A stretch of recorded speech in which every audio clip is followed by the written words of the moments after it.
Assalamualaikum warahmatullahi wabarakatuh. Alhamdulillahi rabbil alamin. Allahumma salli ala Sayyidina Muhammad. Yang Allah muliakan para jamaah Masjid Jami Nurul Ikhlas di jantung tengah yang dirahmati Allah. Sebagaimana biasa insyaallah setiap malam Sabtu, Jumat malam Sabtu yang kedua dan keempat, kemudian malam ini yang kelima, minta diisi oleh saya dengan kitab yang sama, yaitu kitab Subulus Salam, syarah daripada kitab Bulughul Maram. Mari sama-sama kita membacakan ulumul Quran lin Nabi Muhammadin sallallahu alaihi wasallam, ya Rasulullah, wa ala azwajihi wa alihi wa ahlil bait ajma'in والأولياء والصالحين والأنبياء والمرسلين والملائكة المقربين ولآبائنا ولأمهاتنا ولجدنا ولجداتنا ولأساتذتنا ولمعلمنا ولمشايخنا ولجميع المسلمين والمسلمات والمؤمنين والمؤمنات الأحياء منهم والأموات، خصوصا لصاحب المؤلف كتاب سبل السلام لسيد الإمام محمد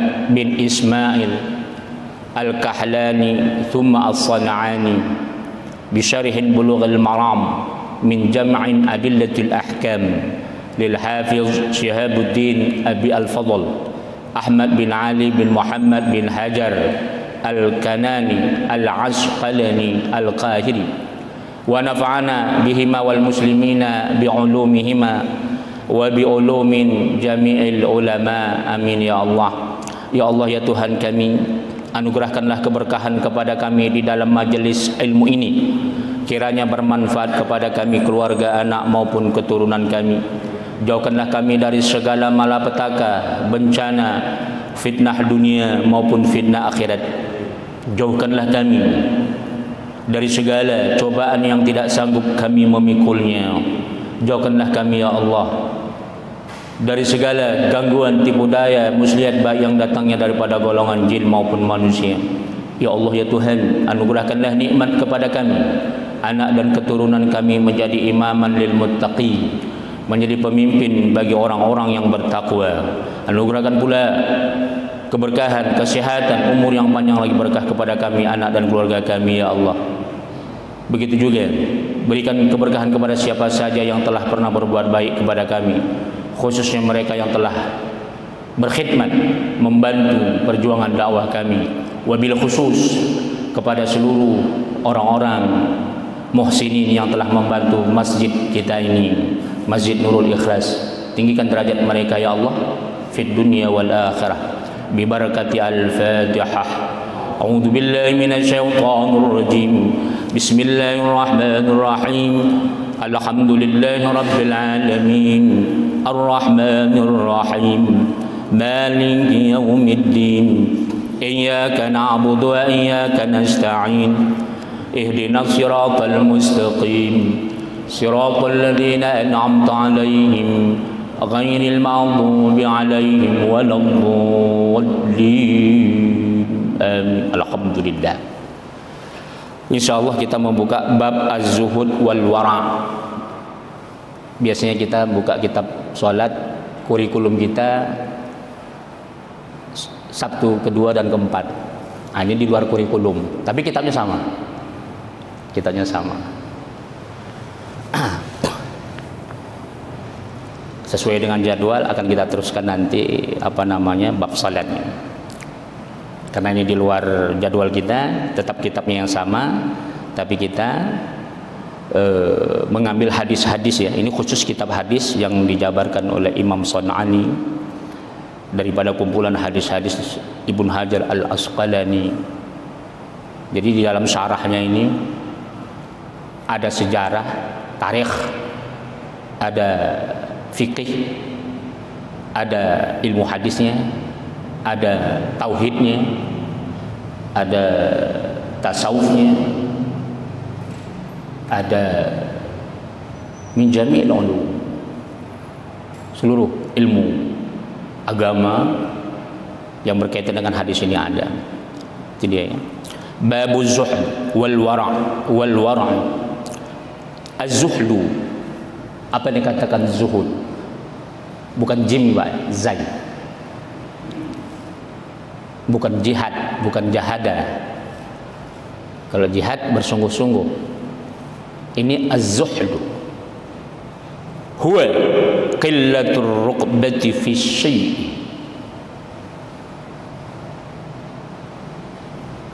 Zuhud itu kata Imam San'ani, nah ini sebelum masuk hadisnya ya. Artinya hadis kalau matannya ini kan hadis saja tuh. Kalau matannya itu, arti matan itu kandungan tulen. Jadi kalau beras netonya gitu.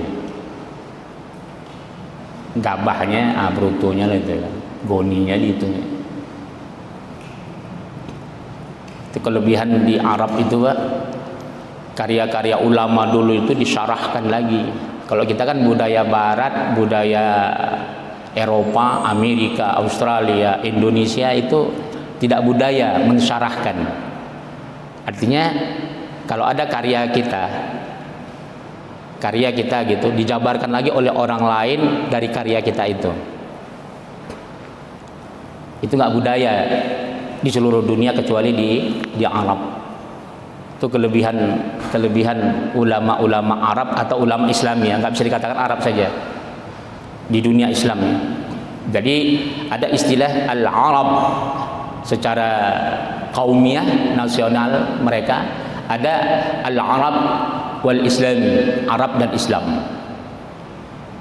Makanya peradaban Islam itu tidak bisa dikatakan peradaban Arab, tidak bisa.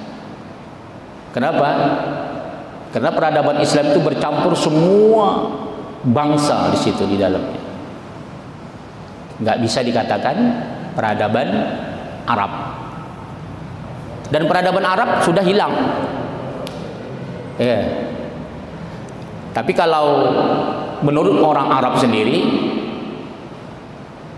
Arab itu tidak punya peradaban. Apa yang dikatakan al-hadarah? Di situ adalah munculnya ilmu pengetahuan. Sementara Arab dikenal dengan jahiliyah. Artinya tidak ada di sana muncul ilmu pengetahuan.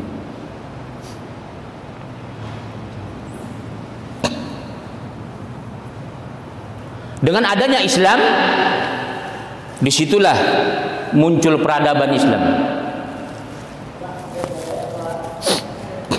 Dengan adanya Islam, orang yang nggak dikenal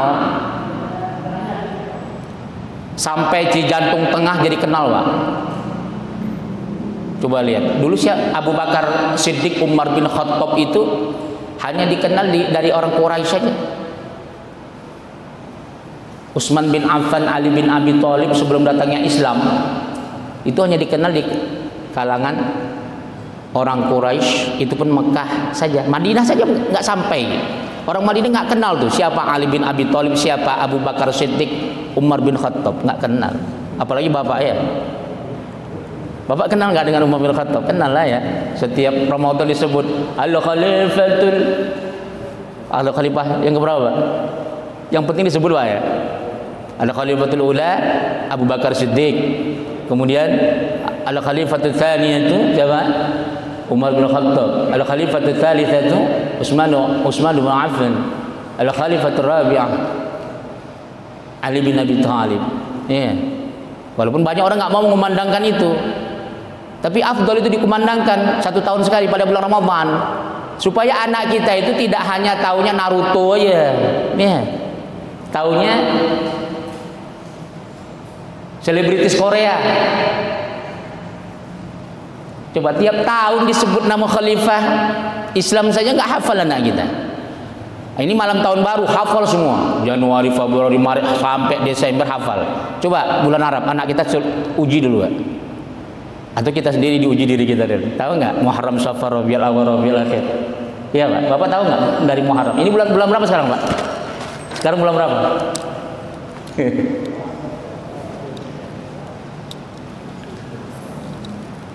Itulah keagungan Al-Quran dan Sunnah. Oke, itu baru mukaddimah. Kita belum masuk, baru masuk zuhud saja. Jadi zuhud itu adalah qillatur raqbati fi syai'. Terhadap segala sesuatu itu qillatur raqbah. Kita tidak begitu sedikit saja ya kecintaan kita, harapan kita sedikit saja Pak. Harapan. Bukan mahabbah tapi raqbah. Jadi kalau Bapak punya mobil jangan sampai melampaui batas sayang dan cintanya ya. Raqbah, harapan. Kalau Bapak punya istri cantik, jangan melampaui batas cintanya. Kalau punya kita anak dan anak yang tampan dan yang cantik, jangan melampaui batas. Kalau kita punya saldo sampai 1M, 1 triliun, tapi saya yakin di sini nggak ada saldonya 1 triliun. Kenapa? Ciri-ciri orang punya saldo 1 triliun nggak mau duduk di majelis ta'lim. Betul gak Pak? Yakin saya malam tahun baru Bapak banyak kali alasan. Pak ayo Pak ta'lim. Aduh saya mau ke Eropa.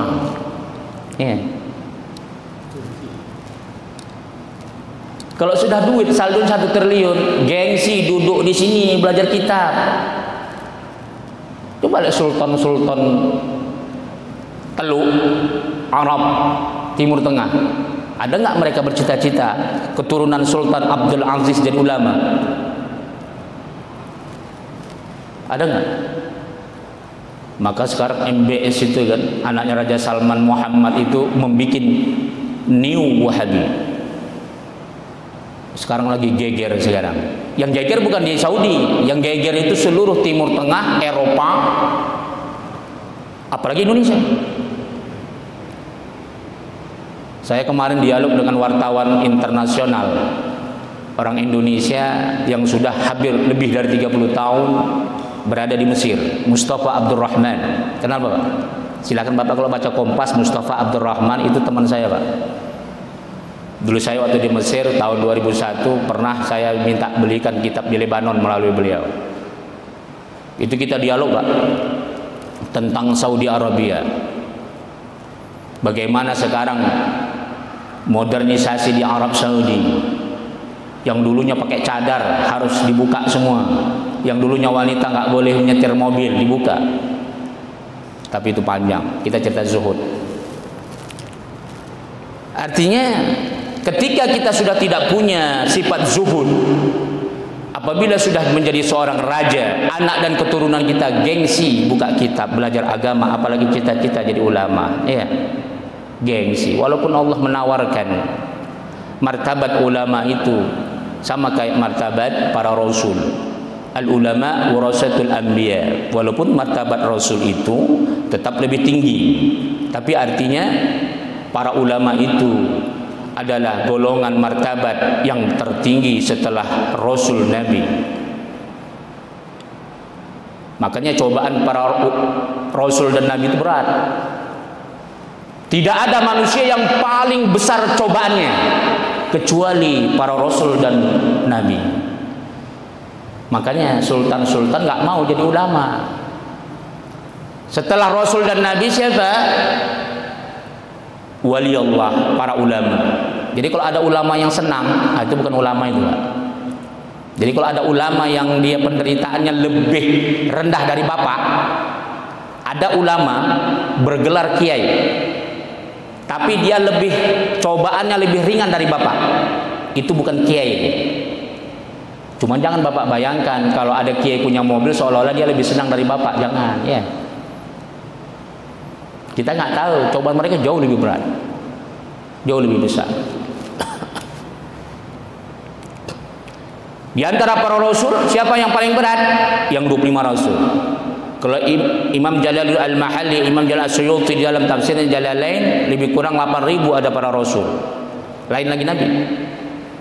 Yang tercatat dalam Al-Qur'an yang wajib diimani 25. Di antara yang 25 itu siapa yang paling berat cobaannya? 25 Rasul itu di antara yang 25 ulul azmi. Siapa yang ulul azmi? Nuh, Ibrahim, Musa, Nabi Isa, dan Rasulullah sallallahu alaihi wasallam. Di antara yang ulul azmi siapa yang paling berat cobaannya? Baginda Nabi besar Muhammad sallallahu alaihi wasallam. Kemudian siapa? Nabi Ibrahim. Kemudian siapa? Nabi Musa. Kemudian siapa? Nabi Isa dan Nabi Nuh alaihi salam. Jadi itu cobaan paling berat. Seandainya 1 jam saja, Pak, cobaan Rasulullah 1 jam saja ditimpakan kepada kita orang awam sekarang ini, mati, kalau nggak mati bunuh diri, gila. Begitulah beratnya cobaan Rasulullah. Jadi nggak gampang masuk surga Rasulullah. Meskipun ada bahasa Rasulullah itu dijamin masuk surga. Sebahagian Rasulullah juga mengatakan dalam hadisnya, saya juga pun tak dijamin. Makna tidak dijaminnya Rasulullah masuk surga itu artinya Rasulullah itu nggak free, nggak gratis. Tidak lahir begitu saja, beliau nggak Rasul dan nggak Nabi, tidak ada cobaan masuk surga, tidak. Rasulullah sampai akhir hayat cobaannya luar biasa. Luar biasa, nggak sanggup kita. Begitulah zuhudnya Rasulullah. Artinya menganggap perkara dunia ini tidak begitu besar dia harapkan. Makanya Rasulullah pernah terdapat sedekah hampir 600 unta disedekahkan dengan orang mu'allaf. Siapa mu'allaf yang dimaksud dalam Al-Quran? Itu bukan orang Islam, bukan orang non-Islam masuk Islam, bukan. Orang non-Islam yang hatinya kuat dengan umat Islam. Udah 600 ekor unta, Pak, disedekahkan kepada mereka. Saya mau tanya, nggak usah 600 ekor unta. Bapak kalau dapat motor mau nggak Bapak sedekahkan sama orang miskin? Wah, ini cobaan paling berat itu. Itu salah satu cobaan paling berat itu. Belum lagi penderitaannya dan sebagainya. Ya. Wa in syi'ta qulta qillatu rukba anhu. Jadi bisa juga engkau sebutkan zuhud itu apa? Harapan kita perkara untuk dunia ini sederhana saja. Jangan terlalu kita melampaui batas untuk kita terlalu gila perkara dunia. Wa fi istilahin ahlul haqiqah. Dan menurut istilah zuhud menurut ahlul haqiqah. Siapa yang ahlul hakikat? Siapa Pak ahlul hakikat?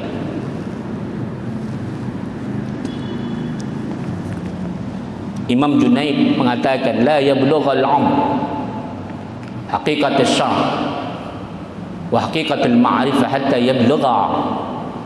Seseorang itu belum dia mencapai hakikat tauhid dan ma'rifah, belum dia bisa mencapai hakikat tauhid dan ma'rifah sampai dia bisa hatta yablugha,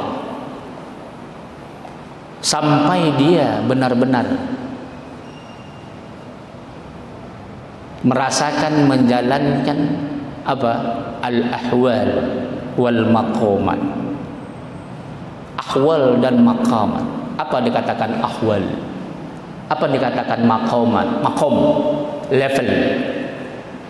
Jadi seseorang itu belum bisa menemukan hakikat ma'rifat, hakikat tauhid yang sesungguhnya. Belum bersih ma'rifat tauhidnya kalau dia belum mencapai ahwal dan maqamat. Apa yang dikatakan ahwal? Ada 3. Yang pertama, al-musafiyu lil qalb, hatinya bersih dulu. Iya. Al-musafiyu lil qalb. Berat membersihkan hati, Pak, ya. Tapi kalau kita tersenyum dengan orang bisa. Tapi bagaimana membersihkan hati kita tidak prasangka buruk dengan orang lain? Apalagi bagaimana membersihkan hati kita jangan sampai kita buruk sangka dengan Allah. Ya Allah ya Tuhan, aku tiap hari sholat di Masjid Nurul Ikhlas, tapi penyakitku tak pernah hilang. Itu mengeluh dia. Ya Allah ya Tuhan, capek, letih aku mengasih makan anak istri, tapi terus istriku memarahiku setiap aku pulang, atau kurang pelayanannya. Iya, nggak apa-apa mengeluh gitu, tapi jangan sampai ada rasa dendam. Ketika kita dihina orang, ketika kita dicaci maki orang lain, ketika kita miskin, ketika kita berusaha bangkrut, jangan sampai hati kita mengeluh. Ini antara itu ahwal.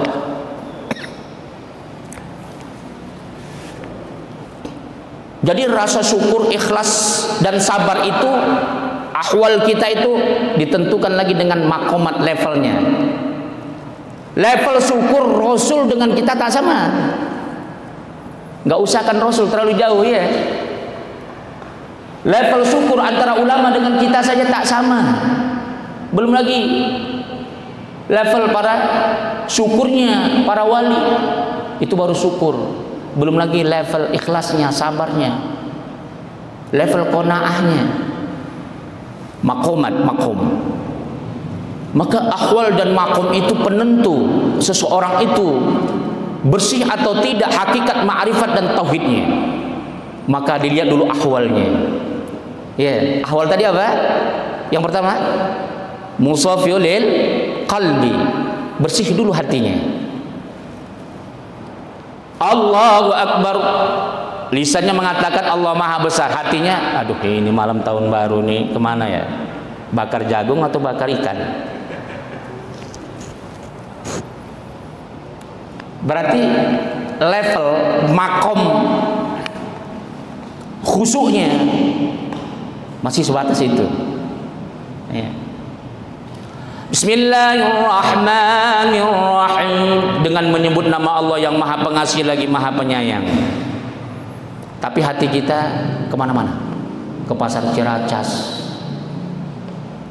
besok goes atau enggak ya libur nih, kemana-mana kita. Fisik kita duduk di masjid nih, tapi hati kita kemana? Di luar masjid.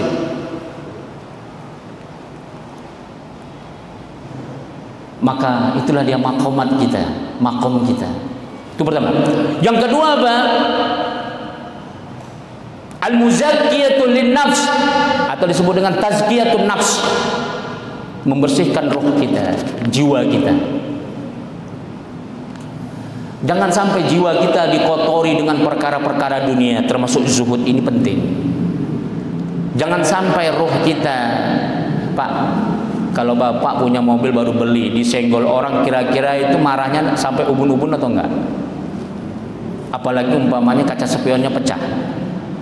Iya, mobil baru beli, ya nggak usah mahal-mahal lah, mobil Avanza aja lah, yang seri terbaru. Satu spion mungkin 7 juta Pak ya. Bapak kalau pergi ke Mesir, Pak, mereka naik mobil mewah, Mercy. Ada orang kalau di sini pemulung, di sana itu ada orang membawa keledai, yang dibawa itu seperti pemulung itulah, barang-barang bekas. Nyenggol Mercy Pak, Mercy yang seri terakhir keluar, itu berhenti mobilnya, berhenti juga keledainya yang dibawa orang itu. Marah Pak, daya benih, kenapa engkau seperti itu? Nggak bisa menjaga kendaraannya, sampai kendaraan saya rusak. Dia marah, tapi sebatas marah Pak, belum pernah sampai maki-maki atau ditarik ke polisi. Nggak pernah. Belum pernah ada Mercy lecet di Mesir itu sampai ke polisi. Kalau kita nggak usahakan Mercy Pak. Bapak mungkin punya mobil LCDC. Apa LCDC itu? Kan mobil yang di bawah 100 juta itu ya. Itu kalau lecet, wah kayak mana itu? Nah, di situ level zuhud kita dipertanyakan. Bapak gaji 4 juta, taruhlah 7 juta, ngambil gaji 7 juta dari ATM, habis itu hilang semua, anak istri belum makan. Apa yang terjadi, Pak, ketika hilang duit ini? Disinilah level zuhud akan Allah dengar dari hati kita. Apakah kita mengeluh? Apakah gara-gara cobaan seperti itu kita harus mencuri, menipu orang lain? Iya. Jadi roh kita itu bagaimana bisa bersih kalau kita nggak pernah duduk taklim seperti ini? Roh kita tazkiyatun nafs, membersihkan roh tidak akan bisa kalau kita nggak pernah duduk di majelis taklim. Tidak akan pernah, nggak akan bisa. Kita nggak tahu mana yang hak, mana yang batil.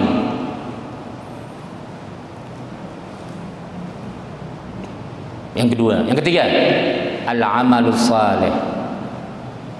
Ya, itu baru dia akan bisa mencapai hakikat. Jadi jangan ngomong, ada orang sekarang menerjemahkan hakikat, oh ini ahli ma'rifah, ahli hakikat. Kenapa? Karena dia bisa terbang, karena dia bisa mengobatin, karena dia bisa menerawang. Bukan, ya. Orang yang suka bisa nerawang itu, Pak, itu ada jin di dalam badannya. Iya. Jangan sampai ada orang hebat menerawang, oh itu hebat ahli hakikatnya katanya. Enggak. Itu dukun. Oh bukan dukun Ustaz, dia pakai jubah. Sekarang ini banyak jubah dukun. Dia berjubah kayak saya nih, Pak. Ngakunya punya laduni, karomah. Allah, la ilaha illallah. Karomah itu enggak sembarang orang. Bahkan ada yang ngaku mukjizat. Ada Pak yang ngaku mukjizat. Coba lihat. Ningsih Tinampi. Itu Pak ngakunya jumpa Rasul, jumpa malaikat. Gila nggak? Kalau kita tidak pernah ngaji kitab, nggak akan tahu kita membedakan mana dukun, mana orang saleh, nggak akan bisa. Percaya? Apalagi sihir yang dilakukan itu berjubah dan dia digelar kiai, pengikutnya banyak, dan dia terkenal di Saintaro nasional ini. Kita nggak percaya. Makanya penting kita belajar kitab biar kita bisa membedakan mana yang baik dan mana yang buruk. Kemudian makomat dari yang 3 tadi, amal soleh. Amal soleh itu jangan ngomong dia ngerti hakikat. Kalau sholatnya saja nggak benar, sholatnya saja nggak benar. Ada Pak, dia mengakunya ahli hakikat, bersemedi di kuburan. Kuburan mana? Kuburan Wali Songo katanya. Pas waktu subuh nggak sholat dia, Pak. Allah. Dia bisa terbang, dia bisa ngobatin orang, penyakit bapak bisa sembuh dibikinnya. Jantung bapak yang besok mau mati sembuh bikinnya. Ngakunya ahli hakikat, sholatnya enggak. Udah, ulama Pak. Ulama itu ahlul fatwa. Nggak usahkan sholat wajib yang dia tinggalkan, tidak akan usah. Sholat sunnah saja yang dia remehkan akan menjatuhkan martabat dia sebagai ulama. Kalau ada ulama yang dia terang-terangan meninggalkan sholat dengan sengaja dan dia nggak taubat, haram disebut dia ulama, haram disebut dia kiai. Nggak bisa, nggak gampang jadi ulama. Apabila ada seorang kiai dan ulama terang-terangan tidak mengeluarkan zakat, haram dibilang kiai, haram dibilang ulama. Apabila dia nggak taubat, karena itu termasuk fasik. Apa kata Rasulullah Sallallahu Alaihi Wasallam? Idza madahal fasiq, ghadab ar-rabb, wahtazal arash. Barang siapa yang memuji orang fasik, Allah laknat, Allah murka, goncang aras.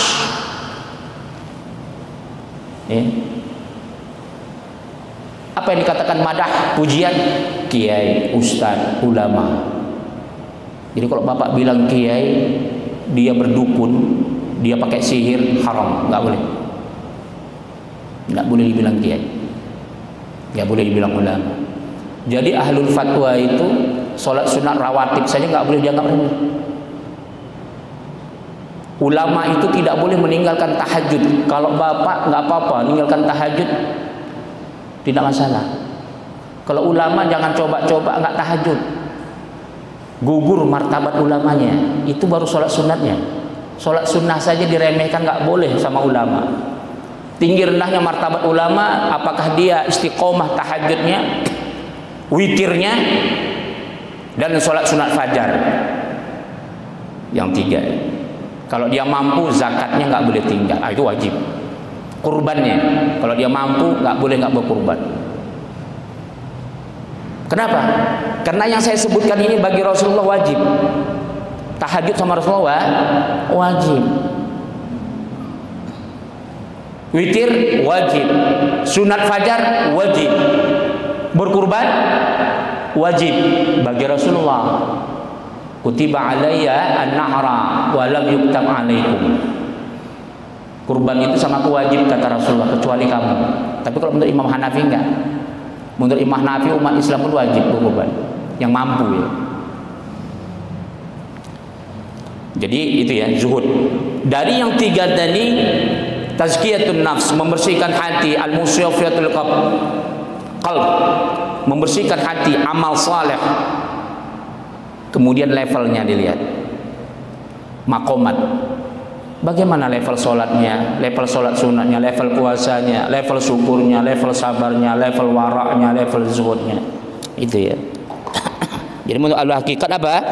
Baghdud dunya wal i'radu anha. Benci dunia dan menjauhkan. Wakilah dia mengatakan tarku rahatud dunya li rahatil akhirah, meninggalkan seluruh apa saja bau keduniaan. Dia hanya kepingin apa saja yang membawa bau akhirat. Udah, cuma jangan salah arti Pak ya. Jangan sampai meskipun kalimatnya tarkun, meninggalkan, jangan seolah-olah kita benci dunia, bukan. Makanya level zuhud ini antara level zuhud Rasul dengan Nabi itu berbeda, dengan wali Allah berbeda, dengan kita berbeda orang awam. Maka ketika kita belum mampu level zuhud, makom zuhudnya wali, ya sudah. Maka makom zuhud manusia biasa. Artinya Bapak silahkan cari kekayaan, Bapak silahkan uangnya banyak, saldonya banyak, tapi jangan sampai lupa zakatnya. Jangan sampai sudah saldonya banyak nggak pernah ikut taklim. Jangan sampai ketika cobaannya berat banyak tidak sabar. Itu udah level yang paling rendah itu, paling rendah itu. Nanti kalau level wali, pakaiannya pun nggak mau ganti-ganti.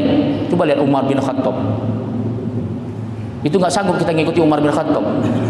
Pakaiannya hanya satu, itu pun tak sempurna, bolong-bolong. Sampai sahabat menyaksikan Umar bin Khattab itu pakai jubah, Pak. Benangnya itu susah mencari yang sama warnanya. Pakainya putih, dapat benang merah, cari benang putih nggak ada, Pak. Akhirnya dijahit pakai benang merah. Itu terdapat di dalam kitab Muwatta Imam Malik. Kenapa Ustaz pakai jubah bagus? Saya dikasih orang. Umar bin Khattab bukan berarti nggak ada yang mau ngasih, tapi dia tak mau. Berarti level Umar bin Khattab lebih tinggi dari kita. Saya serban saya semua ini diberi orang, nggak ada yang saya beli, tapi saya masih mau menerima pemberian orang. Kalau Umar bin Khattab bukan berarti dia nggak mau memberi, lebih banyak dia tidak menerima pemberian orang lain. Sampai-sampai ketika dia jadwal khutbah, pakaiannya kotor, dia cuci, Wak. Dia gantung. Dia pakai pakaian biasa saja, ditunggu jubahnya dulu sampai kering. Sementara sudah azan Jumat. Bingung sahabat, mana Umar bin Khattab? Kok belum datang? Azan sudah dikumandangkan. Azan pertama. Utus sahabat yang lain, lihat, dilihatlah kenapa Umar duduk di situ. Aku nunggu pakaianmu biar kering dulu, katanya. Itu presiden, Pak. Sekelas presiden, zuhudnya itu belum mampu kita ikutin. Belum mampu kita. Allahu Akbar.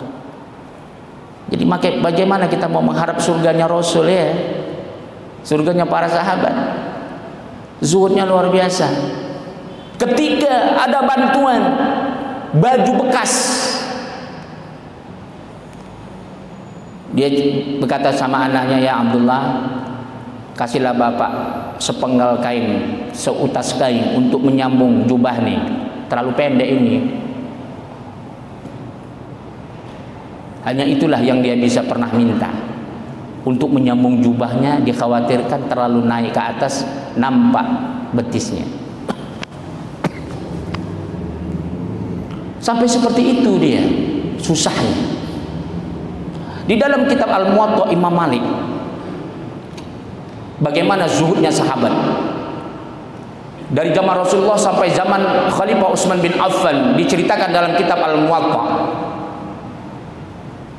Ada seorang sahabat ketika zaman Rasulullah Shallallahu Alaihi Wasallam punya kebun, Mbak, kebun kurma.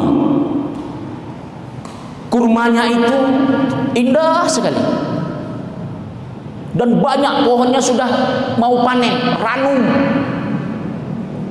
Mbak. Karena kurma itu bermacam-macam, lebih 80 macam, lebih 100 macam. Jadi dia datang ke kebunnya, dia lihat kebunnya, subhanallah ya Tuhan, ladang tanamanku ini ya Allah begitu indahnya. Senang dia. Ketika waktu sholat Pak, zuhur dia pun sholat lah. Allahu Akbar. Sambil sholat Pak, matanya melirik sedikit ke kebunnya. Allah. Dipandangnya Pak kurma tadi. Indah kali kurma ini.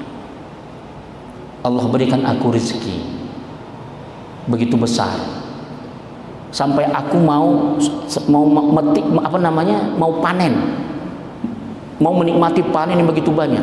Dia menghayal nanti kalau aku panen akan aku jual, hasilnya aku sedekahkan dan sebagainya lah. Sholat nih Pak, nengok buah-buah tadi itu. Allahu Akbar, ruku, habis itu sujud, berdiri. Pas berdiri Pak, lupa deh, ini berapa rakaat ini? Lupa Pak, 4 rakaat atau 3. Karena dia asik menghayal kurmanya yang indah tadi, saking banyaknya bermacam-macam kurma yang mau panen tadi. Niat sedekah, niat ini segala macam, sampai lupa rakaatnya. 3-4. Ya udahlah, sholat aja. Habis sholat dia menangis. Ya Allah, gara-gara kurma inilah aku tak khusyuk kepadamu ya Tuhan. Berarti aku merasakan hambamu yang tak tahu bersyukur terhadapmu. Padahal nikmat itu sudah aku dapat, tapi kenapa gara-gara nikmat itu aku lupa sholatku? Ini level juhudnya sahabat. Datang kepada Rasulullah, ya Rasulullah, diceritakan dari awal sampai akhir. Lantas apa maksud dan tujuanmu menceritakan ini, wahai sahabatku, kata Rasulullah. Ya Rasulullah, semenjak ini, sekarang ini, tanamanku itu sama tanahnya, hasilnya aku hadiahkan untuk engkau. Silahkan mau kau jual, apakan saja, silahkan. Aku hadiahkan semuanya. Itu level sahabat. Kira-kira sekarang ada nggak seperti itu, Pak? Subhanallah. Ini Imam Malik menceritakan sanad hadis ini bukan hanya sahabat sejak Rasulullah masih hidup, bahkan ketika Khalifah Utsman bin Affan sama. Seorang sahabat yang punya tanah sebegitu juga. Tanahnya luas, tiba-tiba datang burung, indah burungnya. Burungnya indah, berwarna-warni, sampai dia sholat gak khusyuk. Habis sholat, ketika sholat dia tidak tahu rakaat berapa. Habis sholat dia menyesal, sama peristiwanya seperti zaman Rasulullah. Akhirnya dia hadiahkan itu tanah sama Utsman bin Affan. Itu makom level daripada sahabat zuhudnya. Kalau kita sekarang nggak usah kan, gara-gara nggak khusyuk kita bersedekah. Kita dulu maksiat, ketika taubat sedekahnya aja susah. Padahal orang yang taubat itu, Pak, supaya diterima taubatnya perbanyak sedekah. Kemudian mengqadha salatnya, ya. Perbanyak berbuat baik. Ini sudah banyak maksiat yang kita lakukan, sedekahnya nggak benar, sholatnya tidak baik, majelis taklimnya juga pas-pasan. Anjir. Berapa jam lagi sholat kita, Pak? Ada 2 jam lagi? Belum ya? Silakan kalau ada pertanyaan, kalau nggak ada terusan. Assalamualaikum warahmatullahi wabarakatuh. Waalaikumsalam. Ini tentang ulama, Ustaz. Kalau salah kalau benar ulama itu yang hukama atau hukama?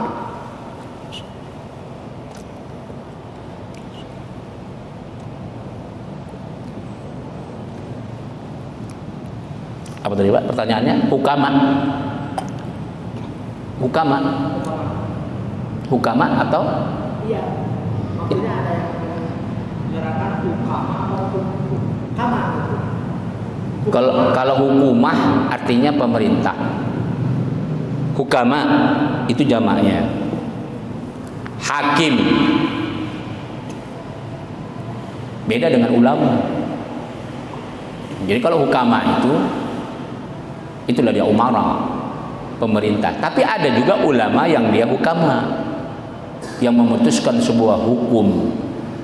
Sama ada dia hukum negara, atau dia kalau zaman Rasulullah dulu para khalifah itu, maka ini katakan khalifah itu, mereka itu adalah pengganti Rasul. Artinya menentukan semua hukum. Kalau sekarang ada hukum perdata, ada hukum pidana, maka yang menentukan dulu khalifah. Kalau sekarang kan tidak. Sekarang kita presiden yang membuat rancangan undang-undang, ada parlemen, ya, baru disahkan oleh eksekutif, legislatif yang merancang undang-undangnya. Jadi ada ulama itu yang dia memang sekaligus umara, hukumah, yang memegang kekuasaan di pemerintahan. Maka kalau ada ulama yang duduk di pemerintahan itu bagus, kalau memang dia bisa berpolitik. Tapi kalau enggak, jangan. Sebagaimana Abu Zar Al-Ghifari, ya Rasulullah, aku tuh kepingin kali menjadi gubernur, kalau bisa jadi pemimpin negara lah, pemimpin politik daerah, gubernur Mesir diantaranya. Kata Rasulullah, jangan meminta menjadi pemimpin. Ini Rasulullah mengatakan kepada orang yang tak pantas jadi pemimpin politik. Tapi boleh tak meminta pemimpin menjadi pemimpin? Boleh nggak? Wa qala al-maliku tuni bi astakhlisu li nafsi falamma kallamahu. Itu bisa nanti Bapak lihat di dalam surah Yusuf. Ketika Nabi Yusuf ingin dipercaya menjadi menteri oleh sang raja, dia tolak, tapi dia minta berikan aku menjadi menteri yang khusus masalah pangan. Kalau sekarang bulog gitulah. Dalam ayat ini, wa qala al-maliku tuni bi astakhlisu li nafsi falamma kallamahu qala innaka al-yawm ladaina makinun amin qala ja'alni ala khaza'inil ardi inni hafizun alim. Nanti Bapak bisa cek surat itu. Bahwasanya di situ boleh minta kita jadi pemimpin. Bapak mau minta RT jadi menteri, jadi presiden, silahkan boleh, tapi dengan syarat dzu tamkin, dzu hibzin. Memang Bapak bisa dipercaya, memang punya kredibilitas yang baik, amanah, mampu memaintain politik. Tapi kalau nggak ngerti politik, jangan ngomong politik. Nggak usahkan jadi pemimpin politik, ngomong politik pun nggak boleh. Makanya Rasulullah ketika sahabat Abu Zar Al-Ghifari ini, Pak, orangnya sufi. Makanya ulama-ulama sufi banyak merujuk kepada sejarahnya Abu Zar Al-Ghifari diantaranya ya. Walaupun sebenarnya Khulafaur Rasyidin itu adalah contoh-contoh para sufi juga, tapi mereka tegas. Meskipun seorang sufi Umar bin Khattab tegasnya luar biasa, Utsman bin Affan tegasnya luar biasa, Abu Bakar Siddiq meskipun lembut, tapi dia tegas. Jadi kalau ada orang yang soleh kali, seluruh penduduk Ciracas, seluruh penduduk Cijantung ini percaya sama dia. Tapi dia nggak ngerti politik, jangan diangkat jadi pemimpin politik. Nanti dia akan dikibulin, akan ditipu dan sebagainya. Bahkan agama ini akan bisa rendah. Jadi orang-orang yang dia duduk di hukumah pemerintahan itu, kenapa penting ulama? supaya rancangan undang-undang atau undang-undang yang disahkan itu baik. Coba lihat Pak, lebih kurang 10 tahun, 12 tahun yang lalu kita itu mengusulkan pasal santet. Sampai sekarang itu legislatif kita nggak mau terima. Padahal berapa banyak partai Islam? Kenapa? Karena mereka yang duduk di partai itu, yang dia duduk di komisi-komisi di parlemen itu masih suka berdukun. Jadi mereka nggak berani mengesahkannya, ya. Karena kalau disahkan nanti ada pasal santet, ada undang-undang pidananya, mereka akan kena juga. Makanya di Indonesia selagi tidak ada undang-undang pasal santet, klinik, mistism dan sebagainya, sampai kiamat insya Allah nggak akan hilang di bumi Indonesia. Di Arab Pak, apabila kita praktek klinik itu 4 tahun penjara. Kalau di sini kan enggak, bebas. Mengerikan sekarang. Kiai-kiai pun sekarang sudah luar biasa mistiknya. Kenapa? Dia kiai-kiai itu nggak mau, yang pakai mistik itu dia nggak mau jemaahnya seperti ini 2-3 orang. Tapi kalau dia pakai ilmu mistism, jemaahnya bisa banyak, bisa ngobatin orang, uangnya pun banyak. Jadi klinik itu menjadi senjata untuk kehidupan, untuk kekuatan, untuk supaya orang menghormatinya. Ya. Segala cara dilakukan. Dari orang awam yang jual hanya nasi lontong pakai jampi-jampi, sampai presiden juga pakai jampi-jampi. Ya, Bapak nggak percaya? Silakan teliti sendiri. Akan Bapak jumpai nanti. Sekarang baru terbongkar. SBY dulu yang banyak ada punya majelis zikir dan sebagainya, sekarang baru terbongkar. Berapa banyak dukunnya, bukan hanya dukun Islam, dukun non Islam pun ada, terbongkar semua untuk menjaga istana dan sebagainya. Ya, jadi nauzubillah tsumma nauzubillah. Sekali lagi, hukama dengan ulama berbeda Pak ya. Nah, kalau hukumah itu adalah pemerintahan, hukama hakim. Nah, kalau dikecilkan lagi adalah qadhi. Nah, qadhi itu adalah yang ngangkat sultan atau presiden sebagai, kalau sekarang Mahkamah Agung. Jadi kalau qadhi menetapkan sebuah hukum ilzam, ada eksekusinya, ada sanksinya. Kalau ulama enggak. Ahli fatwa mengeluarkan fatwa judi haram, tapi ketika melihat tetangganya berjudi, apakah ulama bisa menangkapnya? Enggak bisa. Tapi kalau sudah qadhi memutuskan sebuah hukum yang bersumber dari ulama, ulama mengatakan judi haram, diputuskan oleh qadhi, hakim. Kalau sekarang ya parlemen. Judi itu apabila dilakukan oleh masyarakat akan dipidana sekian tahun. Ilzam.